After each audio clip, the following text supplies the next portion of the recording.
Good afternoon, YouTube. I hope everyone had a safe and happy Memorial Day weekend. Wealthy installing safe rooms to prepare for civil unrest. Demand for expensive bulletproof home shelters more than doubles. This is an article out of Infowars.com by Paul Joseph Watson. A decade ago, safe rooms would only have been of interest to A-list celebrities who wanted to protect against stalkers, but they are now becoming popular with elites who wish to guard against potential civil unrest, which could cause crime rates to skyrocket in the aftermath of an economic collapse. According to the New York Times report, the typically 8 feet by 12 feet bulletproof rooms are an increasingly sought-after means of the elite feeling protected, just as moats and armies protected them in centuries past. See, folks, the elite know what's coming, and they're getting ready for it. Are you? The world is a very scary place right now, especially for people of means. They feel cornered and threatened, said Tom Gaffney, the president of Gaffco Ballistics, a company which installs safe rooms in New York City. According to Gaffney, his business has more than doubled for high-end systems that cost 5 or 6 figures over the past decade, with the company installing half a dozen a year, up from just 1 or 2. This suggests that wealthy individuals, including foreigners who are more familiar with such stringent security measures, are having safe rooms installed to protect their personal possessions as well as their own physical safety against potential domestic disorder that could arise out of growing wealthy inequality or a sudden economic collapse. The NYT article also mentions how a buyer from a former Soviet republic purchased a safe room in order to protect against chemical and nuclear attacks. The notion that the elite are making preparations for mass civil disorder is no conspiracy theory. Fearing global unrest and the possibility of another major conflict, many members of the elite have been buying remote property and land in places like New Zealand, according to reports that emerged out of January's Davos Economic Forum.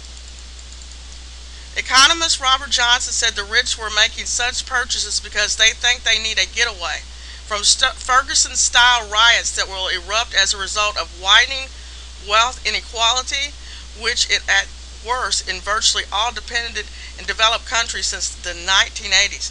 Ironically, Johnson is president of the Institute of the New Economic Thinking, an organization founded and bankrolled by billionaire George Soros, who himself is funding the Black Lives Matter movement. Do some research on George Soros. I talked about him in another video. He's a real scumbag. He's the one that paid rioters to go out and protest and riot during the incident in Ferguson. According to realtors involved in the sale of remote property, the elite are concerned about what is happening around them, and as looking for stable areas of the world to both live and store their wealth due to their paranoia over the situation.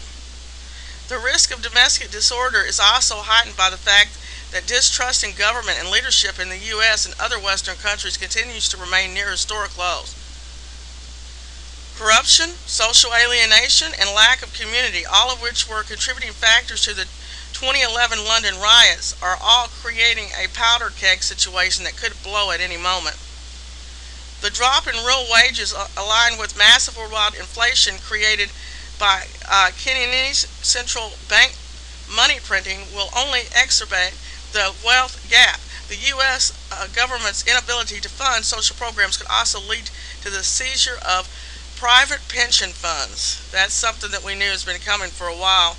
They will take the pension funds. It's just a matter of time now. As real wages drop, it will also become increasingly harder to pacify younger generations via consumer culture. With religion, family, and social mobility all declining in influence, lifestyles built around the acquisition of products will become harder to maintain as the economy or the economic environment worsens, prompting further disenfranchisement among young people.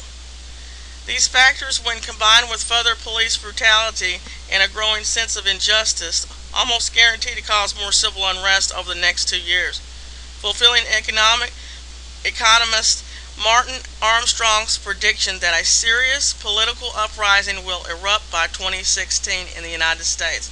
I'm going to link the article below. You take a look at it for yourself. Be prepared.